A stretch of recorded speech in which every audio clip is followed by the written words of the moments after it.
welcome back to another episode of Podpackers. Today we're diving into a truly inspiring story, one that's all about courage, movement, and believing that nothing is impossible. Our guest today is Polina, a traveler and creator who left Russia with only 250 euros and still found a way to live abroad, volunteer, and build a life of freedom, connection, and trust in the world. Today we're going to talk about immigration, growing up quickly, solo travel, and how volunteering can change not just how you see the world, but how we see ourselves. Welcome, Polina. Thank you so much. Hello. Very excited to have you here. So, when you think back to that moment of leaving home with only 250 euros, what was going through your mind? What made you want to leave? How did you decide that that was going to be feasible? Were you scared, excited? Well, to be honest, I was very young. I was 19 years old, so I wasn't scared. I was more excited about the opportunity that I had. And I just had an urge to leave. And my friend was saying that she used to go to Serbia for horse riding. So I was like, let's go to Serbia. And she wanted to join me as well to move together. So I packed in a week and I moved very fast. And it was very exciting and fast process because when you're young, you don't need to, I don't know, sell your apartment, sell your car, this and that. You just take your the money that you earned, the pocket money basically, and you just go. Wow. So, you actually think it was easier then to be less tied down to just leave? Definitely, definitely. I mean, Okay. you should move when you're young. Then Yeah. it's going to be much more complicated when you're older. Yeah, that makes a lot of sense. And so, I guess, what did that experience teach you about what we really need to start over somewhere new? I mean, a lot of people think that they have to have, this job waiting for them, visa, stuff like that. I guess, how did that work out for you? Well, if you're again, I cannot talk about the different generation, for example, generation of my family, of my parents, but about my generation, it just you just do it because, for example, it's better to live in a better country when you're younger and it's going to be hard for you. You'll try to find a job, but you'll find it at the end of the day. If you're older, it's much more complicated. Everything is much more hard because you need to, I don't know, you go to uni and then you need to find a specific job that is like required some stuff that you learned in uni. And when you're young, you can be a waitress, you can clean the toilets, and it's still a job. And then you're just going to grow and in any country you want. Okay, that Very makes a lot simple. of sense. And so you said that after immigrating to Serbia, you kind of discovered the world more. And what does that discovery look like for you? What happened once you actually arrived there? Were you riding horses for a long time or Oh, no, not for me. I was cleaning the stable. Okay. I was doing different thing and I ride a donkey once. Oh, But okay. yes, other than that, I just realized that Europe is very close to me. So for me, it was very far when I was growing up. And now it was literally, I take a bus and in 4 hours I'm in Hungary. And I just I started traveling. At the beginning, I started traveling with my friend. Then I was in relationship, and me and my ex partner we decided to go travel to European Union, but we broke up right before. And I was like, okay, I'll go alone, whatever, loser. And so I went alone. And since then, I realized you don't need a travel buddy. Secondly, you don't need money, and you just travel, and you have 100 euros, and it's enough in any country. I mean, most of the Wow, countries, okay. it's okay. Yes. That's kind of a hot take. So I think maybe some people will agree that you don't need a travel buddy, but how do you make travel work when you don't have money? Well, if you don't need much stuff, for example, I mean, it's when you're healthy, and I understand that there are always different things that people need to spend money without, like, not a sweet treat, but something more specific. But for me, I'm the only problem I'm allergic, but everything else, I can buy cheese and I can eat cheese the whole day. And cheese costs what, 4 euros? And that's it. Food done, crossed. Then if you want to stay somewhere, it's either you can find a friend in the home country, like meeting different people, travelers, and then they're gonna invite you somewhere, or you can find on different, like, the apps where you can find a couch to serve, or you can volunteer. Awesome. So you said before that you used to be shy, but now no one would call you that. So I guess what role did travel and volunteering play in that transformation of yourself? Or maybe was it your breakup with your ex? Well, altogether. But I think first of all, it was an immigration because when you an immigrant in another country, you need to be more social and more open than the person from that country, Mm, because you need to find people around yourself. You need to feel like you belong somewhere. Otherwise, you'll just be lonely and in another country and just scary and sad. So this one, and second of all, I started volunteering, and my first experience was I was very shy when I came to the hostel, and I was like, that's it. I'm just gonna sit alone and not talk to anyone. And then at the end, when you live in the hostel for a month already and you know every part of the hostel, you feel like that's it. That's my home. They're a guest in my home.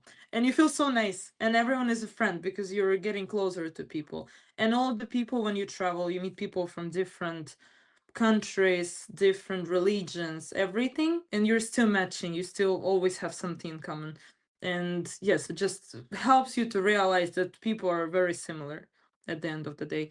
And yes, that's why, I mean, it's very simple to find friends and people to talk to, and no one hates you from just seeing you. that's true. And what was it like kind of being an immigrant in these countries? I mean, how long what happened after Serbia? Like, how long were you staying in each place? Were you trying to become more of like a local there, or did you know that you were going to leave very soon? Well, I was staying for months in some places, so I'm not considering it as a living there because it's Mm. just more like a stay for months when I was volunteering.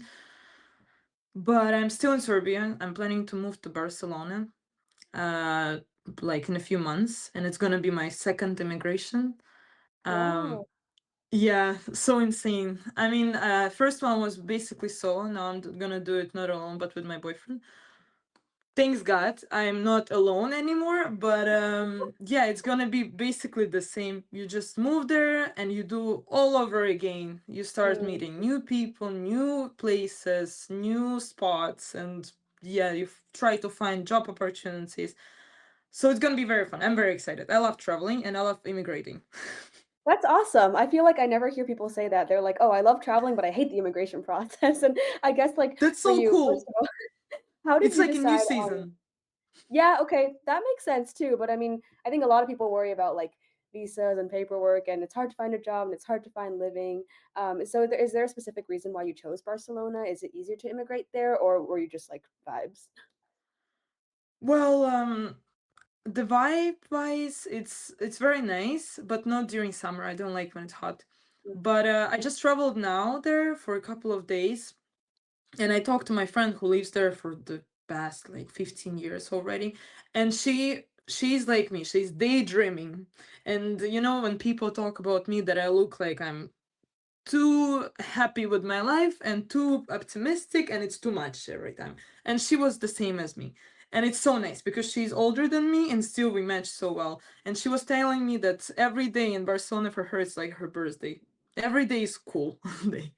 And wow. I was like, wow, so cool. Why wouldn't I do this? And as far as I know, it's a little bit easier than in other European Union countries to get the documents there. But I don't know how it works, unfortunately, yet. So I'm gonna try to do it as legal as I can, like to enter, stay as long as I can, then leave, then maybe enter again. You know, I'm legal citizen. Well, I wish all the smoothest for you in your trip to Barcelona and hope that everything is in order. And I guess as someone who's lived through so many big changes like immigration, travel, independence, how do you think that's shaped your decision to become a creator? I was trying to be a creator my whole life. I Okay. was like, as kids would do. So my parents would look at me and be like, "The girl just loves her phone," but I loved to film. I was making the stop motion with my monster high dolls, and then I wait. Bye bye. It's Sorry. okay. And then yes, then I was filming myself and all those like vlogs and some Q&As. No one asked me any questions, but I was doing Q&As. And then you know, like your favorite color. What is your favorite Starbucks drink? And I've You can never ask been to yourself the Starbucks. questions. Yes, exactly. And then I immigrated and I stopped doing this, stopped creating content because I had other stuff to do. And then at some point I just found some free time and I was like, why wouldn't I do something that I liked when I was a kid and when I was a teenager? And I started creating and posting daily, and it just I was very lucky with this blowing up. Mm. And over like a week I gained 10,000 followers, and I realized that it's actually people like me. And I know that I can share something, for example, traveling or this positive view on life. And yes, that's how. Wow, that's awesome. And I guess many of your followers might also want to start becoming a creator. So, do you have some advice for someone who's just starting out? And I know nowadays a lot of people have this feeling that's like, oh, it's too oversaturated. There's too many creators. I don't have anything new to add. What do you have to say about that? Agree. You don't have anything new to add. And I don't have either. I mean, what I'm doing, people can Google or ask AI right now. And but at the same time, in my personal opinion, for example, the touching a little bit AI topic, that influencers is gonna be the just the future, because it's literally everything people need now. It's human interactions, real emotions. It's you're just following the life of a real human. It's not something fake, and you cannot make it up.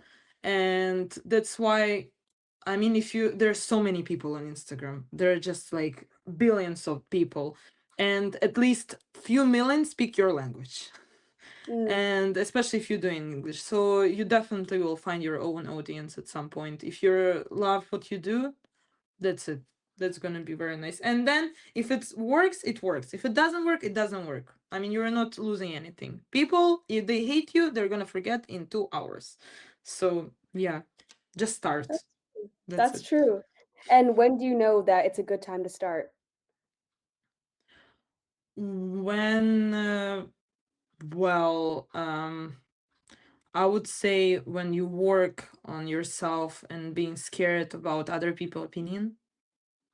I think that's the only one thing that's stopped a lot of people from creating content. Because for some reason, I never had it. I don't know why people have it. People are scared of other people's opinion in a way that I'm gonna post something cringe and people are gonna make fun of me. Whatever. I mean, people are cringe if they're making fun of other people. That's it. Cringe doesn't exist. True. If they're calling you cringe, then they're cringe. Yes. So I want to transition now a little bit to how you ended up working with World Packers. I mean, I guess technically we're coworkers now, right? And so, like, I guess walk me through that. Did you start volunteering? How was that collaboration formed? I gained some amount of followers, and I received a letter. I mean, yeah, it was no, it was an Instagram DM from the guy, and he said that he's a part of World Packers team and that he would like to work with me and to discuss it. And I was like, "What's that?" I mean, it was so cool because I was like, "Oh my god, I'm an influencer, real one!"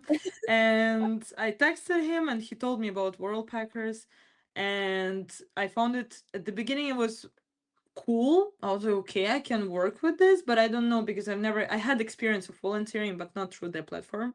And I was like, okay, sounds sketchy, but let's try. And then I Everyone decided to says that. travel.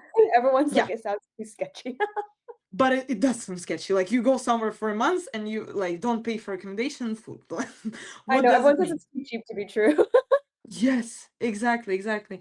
And but then I decided I gained like 30,000 followers and I was like, maybe I can try to travel for full time. Why not?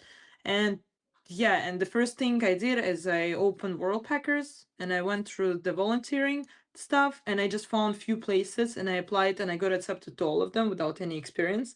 And yeah, that's how I met World Packers. And now I just I mean, I'm promoting to every person that I meet.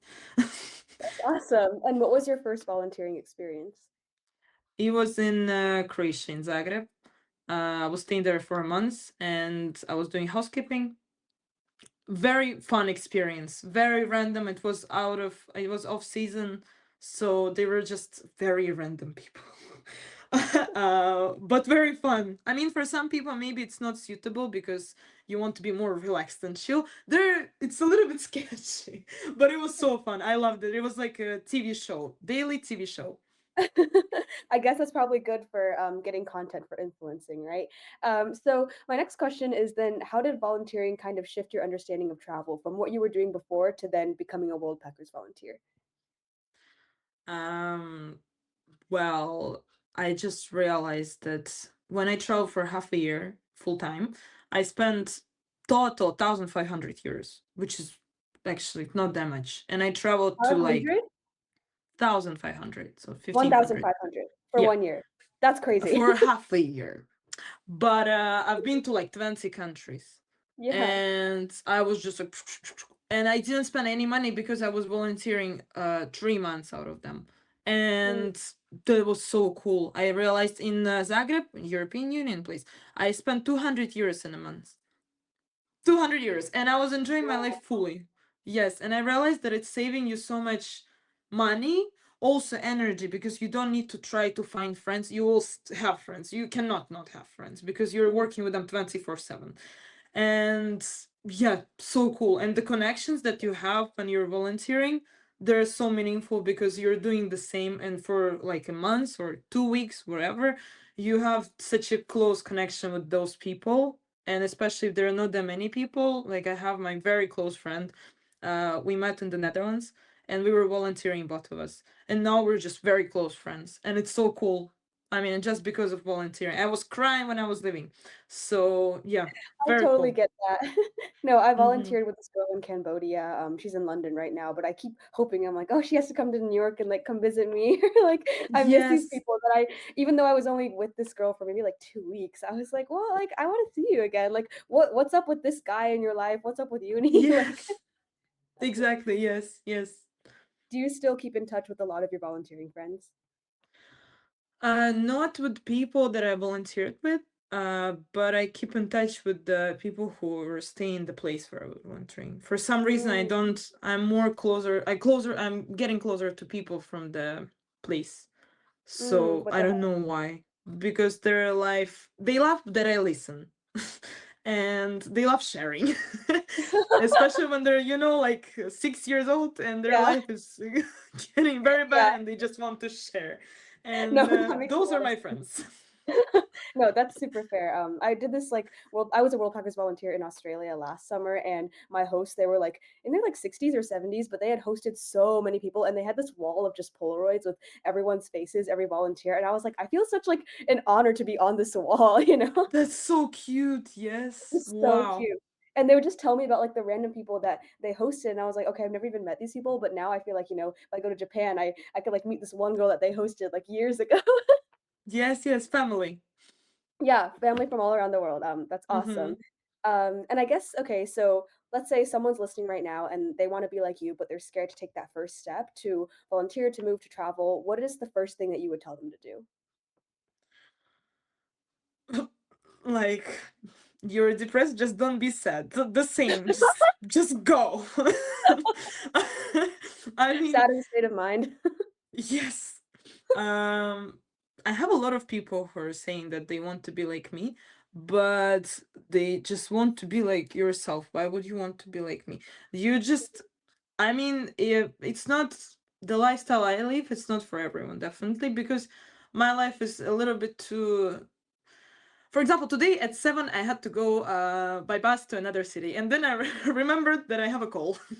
So this kind of life, and it's too messy for some people, and it's just the same with the buses to another city, buses to another country, flights, immigration. It's all just pam pam pam pam pam.